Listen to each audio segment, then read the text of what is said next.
Yeah. Hi guys, come with me as I go to explore the beauty of the island of fire of the Philippines, Isla del Fuego, Siquijor. So sweet like sugar in my face.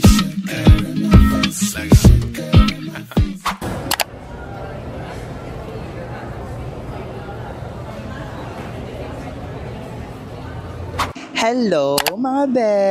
Yes! Yes na yes for you! Guys, welcome back to another travel vlog! By the way guys, my name is Josh Aragon, your fresh traveler here in the Philippines. Yes! Fresh traveler here in the Philippines. Anyway guys, in this video, yes, nandito tayo sa NAIA Terminal 2. Pero bago ko sabihin guys kung saan tayo pupunta, guys, make sure naka-subscribe kayo sa aking YouTube channel at i-hit nyo na ang bell button para updated kayo every time na mag-upload ako dito sa aking YouTube channel.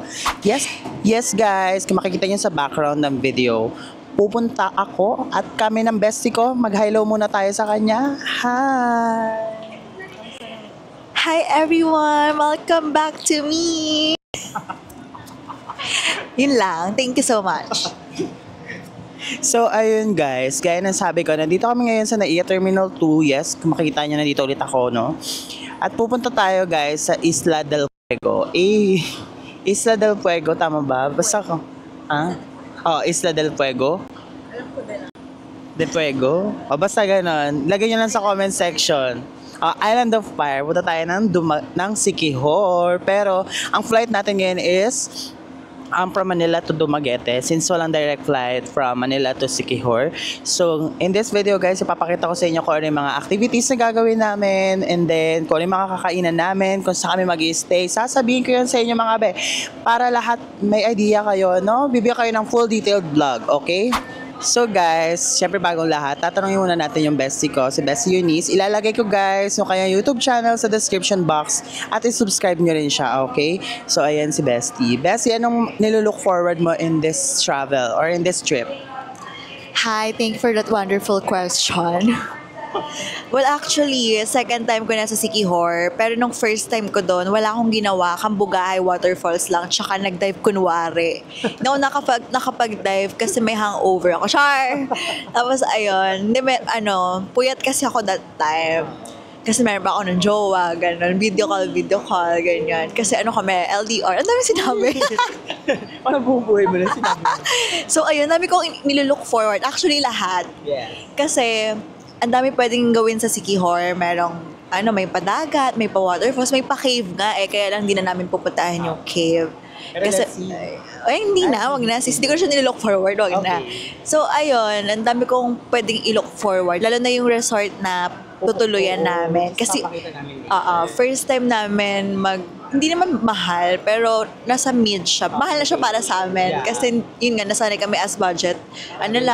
Budget stays lang, ganyan. So, ayun. Mura na siya actually para sa ganong itsura. Tapos yung mga local restaurants, ganyan. Kasi sa Siquijor, unlike sa Siargao, medyo commercialized na, diba? Sa Siquijor kasi hindi.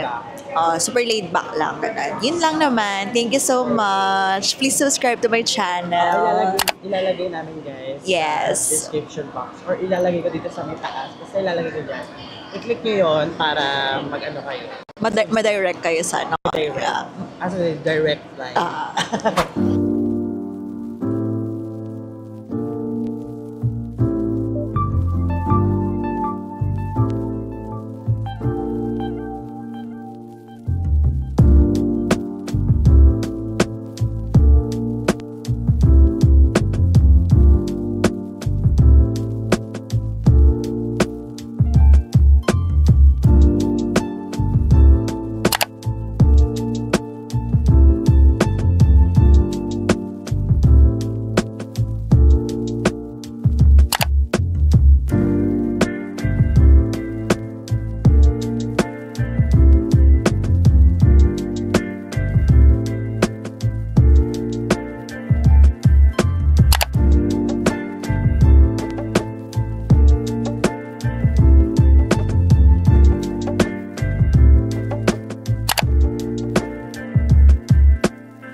hello guys. Just arrived here in Siquijor. Yes, as you can see, nandito na kami ngayon sa Tahanan Beach Resort.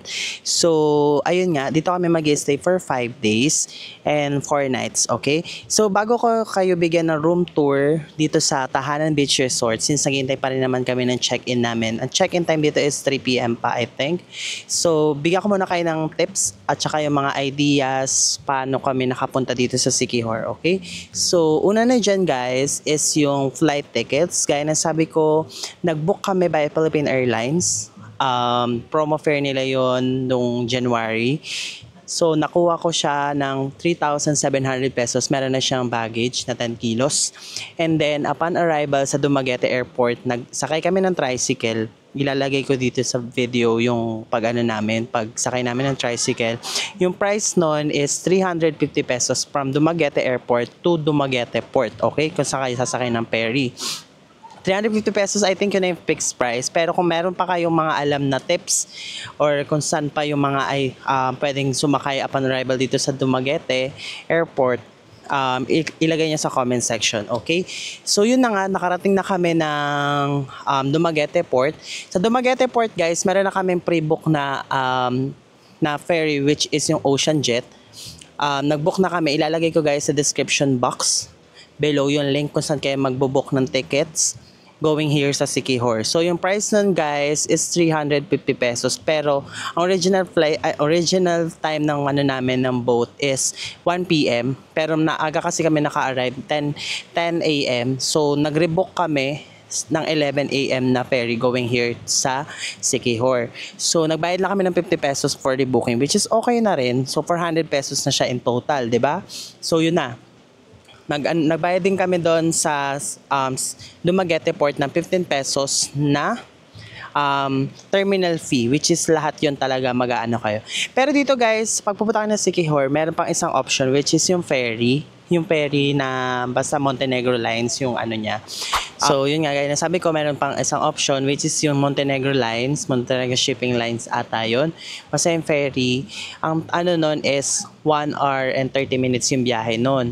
Pero pag once na nag-Ocean Jet kayo or Anica Star, yun yung mga fast craft nila dito. Pag pupunta ng Dumaguete to Siquijor, 40 minutes lang yung biyahe, which is okay naman yung naging biyahe. Thanks God, yung biyahe namin, napaka-smooth lang. Medyo maalan lang yun sa gitna na, pero okay naman. Hindi naman siya nakakahilo mga be. Pero kung meron kayong motion sickness guys, make sure na mag-minom kayo ng mga gamot na pangtanggal ng hilo. Kaya mag-candy lang kayo kung gusto ninyo. Okay? So, next, upon arrival namin dito sa Siquijor Port, napakaganda ng kasi makikita nyo dun sa vlog kanina, napakaganda ng dagat nila sa port pa lang. Super duper ganda at napakalinaw, 'di ba? Tamang-tama, hindi siya yung expectation versus reality. Kasi nga, yun kung ano in-expect mo, yun din yung reality. Super duper ganda. And then, upon arrival, marami na nag-aalok which is yung motorcycle na rental, tapos may tricycle. In our case, guys, nag-rent lang kami ng tricycle from port going dito sa Tahanan Beach Resort. Ang cost nun guys is tawag dito 350 pesos yung price nun. 350 pesos yung naging price namin no sa tricycle kasi medyo malayo din, para naging 20 minutes yung biyahe namin from dun sa parang 15 to 20 minutes yung biyahe from port going dito sa San Juan, Siquijor, okay? Tapos yun lang naman nagastos namin, so ilalagay ko na lang dito yung breakdown, total breakdown per person pag once na pupunta kayo dito ng Siquijor para meron kayong idea, okay? Ayun guys, sa buong trip na to, mag-stay kami dito sa Siquijor ng 5 days. Ipapakita ko lahat sa inyo yung mga gagawin namin, yung mga pupuntahan namin, at saka yung mga entrance fees, at saka magbibigay din ako ng mga tips para may idea kayo if ever na pupunta kayo dito sa Siquijor soon, okay? Pero ngayon, since July, habagat season, okay pa rin naman pumunta ng guys, ng Siquijor kasi napaka-chill lang. At titingnan natin kung may mga turista pa rin, 'di ba? Kahit off season. Pero I think meron pa din, mostly westerns, marami pa rin foreigners, which is good thing sa ating tourism dito sa Philippines, 'di ba? So yun lang guys, lahat ng sinabi ko, ilalagay ko sa description box para i-click nyo na lang, magbubook na lang kayo, okay? So yun lang guys, proceed na tayo sa ating room tour dito sa Tahanan Beach Resort, okay? So hello guys, proceed na tayo sa ating room tour dito sa Tahanan Beach Resort. Guys, super duper ganda ng aming nabook na tawag dito, ng hotel. Ayan. Guys, super duper ganda. Meron na agad silang ganyan. May hammock dito, may sampayan ng mga basang damit, and then meron ditong, tawag dito, parang lounge area something. And then may malaking mirror dyan.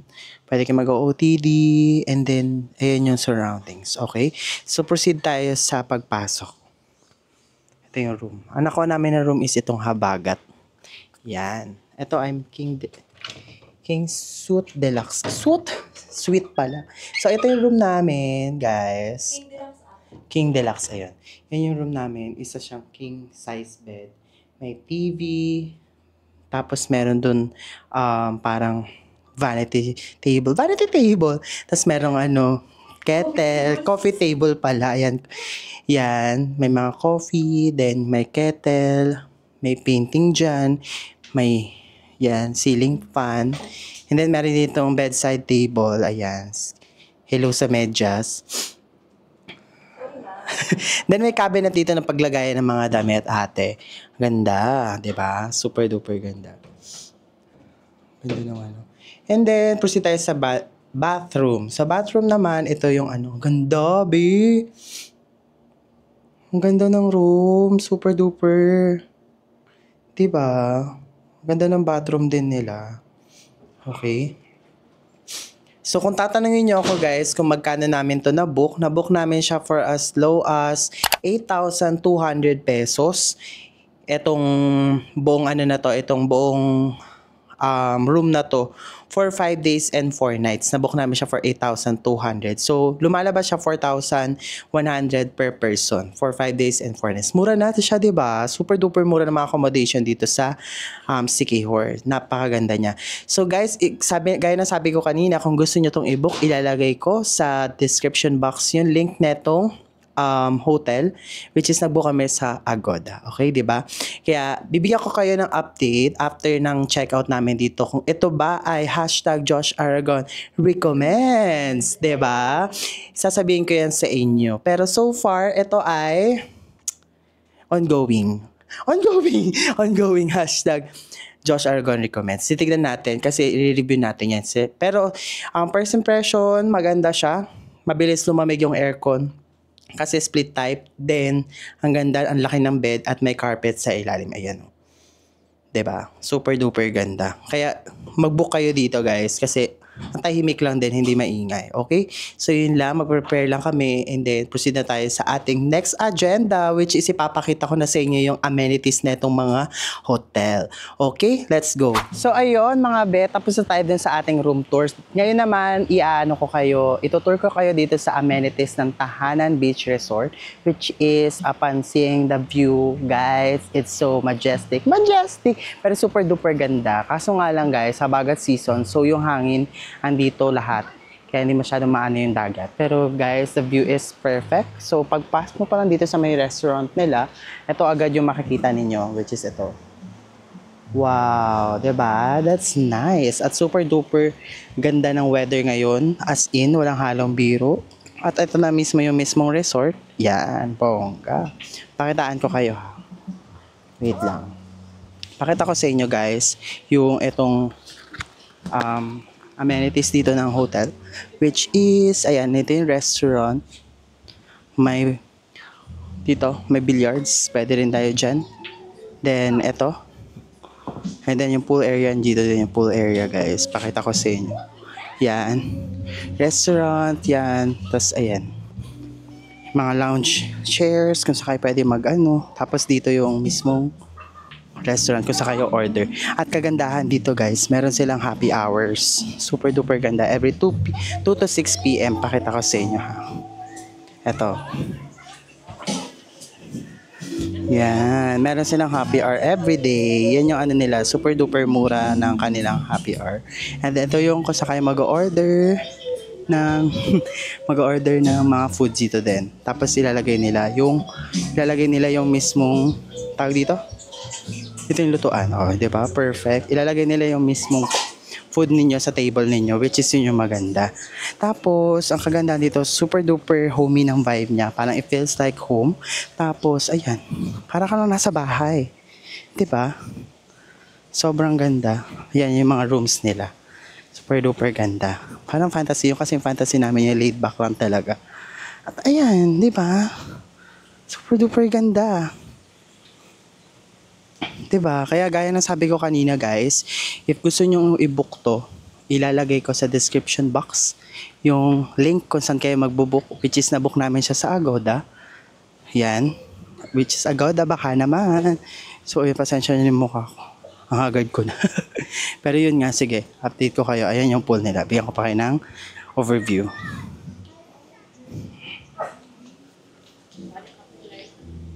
Ayan, di ba yung pool nila? So, in-house guys, pwede mag-swimming dyan. Ayan. So, balik na tayo ng ating table. So, yun lang naman yung ano nila. Yung amenities dito. Super duper chill lang ng vibe. As in. So, yun.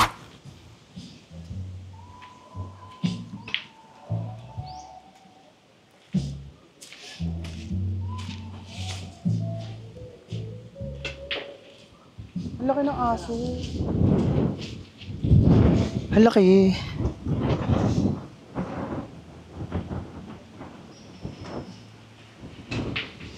Ayan, hello ate. What's your expression? What's your impression dito sa tahanan? Super nice. Ay, super nice. Alam mo, fantasy ko kasi talaga yung cliffside na resort with overlooking. And ito pa, yung mag-dining sa ganito. Tignan mo naman yung view sis with the color blue ocean. Alam mo yon, turquoise blue. Tapos nakaharap ka lang, chill, ganyan. Tapos mahangin pa kasi habagat season. Pero super lakas ng hangin niya. And yung banda doon sa beach area na yon, medyo madumi siya kasi nga yung habagat. Alam niyo naman paghabag, yeah, sa area na to. So, ayun lang, super nice. Yeah, and nilook forward ko most especially is yung kwarto namin, syempre. So, ayun, 'di ba? Gaya ng sabi ko sa inyo kanina, super duper ganda dito sa tahanan.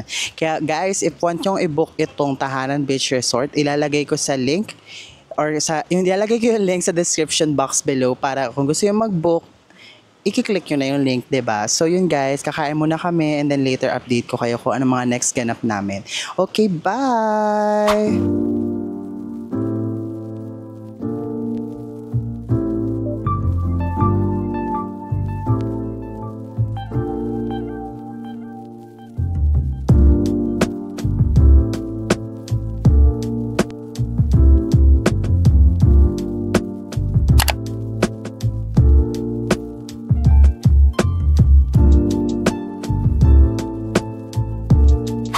So, hi guys. Hindi na ako nakapag-update kanina mga be. Kasi nagmamadali kami. So, for today's video, nandito tayo ngayon. Pababa sa Lugnasan Falls. Tama no? Lugnasan Falls. Guys, na nakita niyo sa video, meron siyang entrance fee na 20 pesos which is yung environmental fee. At saka, sabi nila, 5 to 10 minutes yung pagbaba. Tignan natin kung 5 to 10 minutes o depende talaga sa inyo. Yan. So, dito sa Lugnasan Falls guys, hanggang 5 PM lang siya. Yan ang oras na ngayon. Mabilisan lang talaga tayo dito. Masunod lang ang aming itinerary. Diba? Let's go. Papakita ko sa inyo guys. Okay, pero ngayon mag-hike mo na kasi ganito yung pinag-hike namin eh. Yan, ganyan yung daanan. Diba? Kaya rin naman. Let's go. Okay, update ko kayo later ha kasi nakakahingal. Pero para sa vlog, iba-vlog ko para meron kayong idea kung gusto niyo pumunta dito sa Lugnasan Falls. Okay? So guys, andito na tayo. Na-reach na natin yung Lugnasan Falls. Check natin kung gaano siya kataas.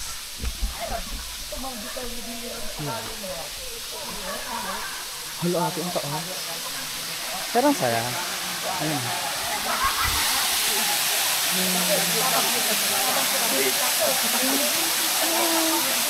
Hindi ko kaya ito. So guys, welcome to Lugnasan Falls. Yes, ayan. Sobrang ganda. May narinig ako dyan. Oo. Ang taas niya, be. Ilang feet kaya yan? Tingnan mo. Ang taas. Basta mataas siya. So, parang ganun. Hindi ko kaya yan, be. GL card lang tayo dito. Parang kagaya ng Bali ko napanood. Kung napanood niyo yung vlog namin sa Bali. Ano lang, in-game lang. Hindi kami tumatalon. Basta, ano kami. Yan, ito na yung view. Hindi ako bumaba. Bakit mo mag-sini? Kaya nagigito lang.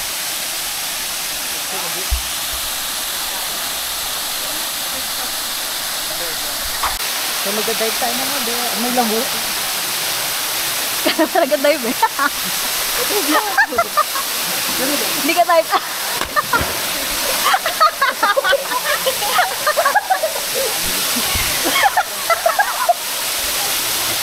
Huwag kang mama. Isa ka yan. Hubog ka dyan, please. Laro. Isa pa. Kailangan perfect mo. Ha? Kailangan perfect mo. Ate, huwag na na-perfect to. Ako na yun, masakakatawa. So, ayun guys, nandito na tayo sa ating next destination which is yung Pitogo Cliff. Check natin kung magkano yung entrance. So, yung entrance guys, as per checking here, ang entrance is 30 pesos per person. Ayan. Ayan yung ano, entrance. Okay, so let's go. Kamusta naman? Okay mo na. Taping. Ayan. Ayan, ay, ito pala yung Pitogo trees. Wow, ganda. Ganda, diba? Super ganda. Yan yung mga Pitogo trees, guys. Okay, so yan. Sa Pitogo Cliff. Sobrang ganda. Ma, ito yung sabi ko sa'yo, gusto kong picture. Sa gitna. Picture tayo. Oo. So, ayun, nandito na tayo sa Pitogo Cliff. Tignan natin yung tapos na kami mag-pictorial dun sa may mga Pitogo. Pitogo trees tawag nyo ba? I think Pitogo trees. Ay, ate, fantasy yung color. Parang gusto ko mag... Wow. Diba? Super ganda. Pwede ito mag-picture.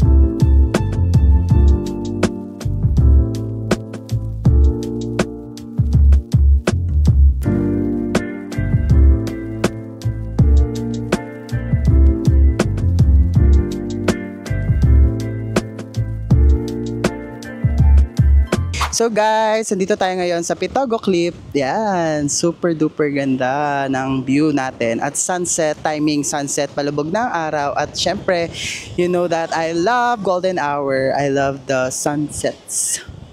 Super duper ganda dito, be. Kaya nasabi ko kanina, ang entrance is 30 pesos. At super, ganito ng view ang makikita nyo mga be. Nakita nyo naman sa vlog, diba? So yun. Ito na yung last itinerary namin for today. Since tomorrow may pool tour kami dito sa Siquijor Island. Aanan ko rin kayo doon. For now, pabalik namin sa aming hotel para mag-prepare for dinner. Yun. Since Sunday ngayon, chill lang naman talaga, 'di ba? So yun lang guys, kita-kits tayo later.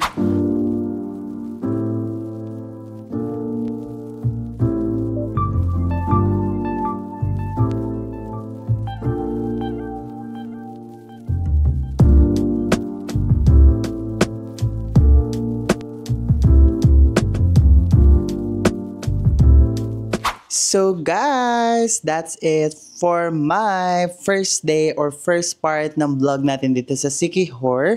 I hope you guys enjoy it kasi Ako, personally, super duper ako nag-enjoy. Gaya na rin ng bestie ko na si Eunice. Nag-enjoy talaga kami sa aming first day or first part na itong vlog na to, guys, dito sa Siquijor. Kaya pumunta na kayo, no? So, guys, abangan ninyo yung mga second part and third part na itong Siquijor vlog. Kasi, guys, marami pa tayong pupuntahan at marami pa tayong dapat explore at marami pa akong ipapakita sa inyo. Kaya, guys, thank you so much for watching my vlog. If hindi ka pa nakasubscribe sa aking YouTube channel, guys, mag-subscribe ka na. I-like mo at hit mo ang bell button para updated ka every time mag-upload ako dito sa aking YouTube channel. Thank you so much for watching. Bye! So guys, nandito na kami sa baba ng isa at yung view guys, nakita ko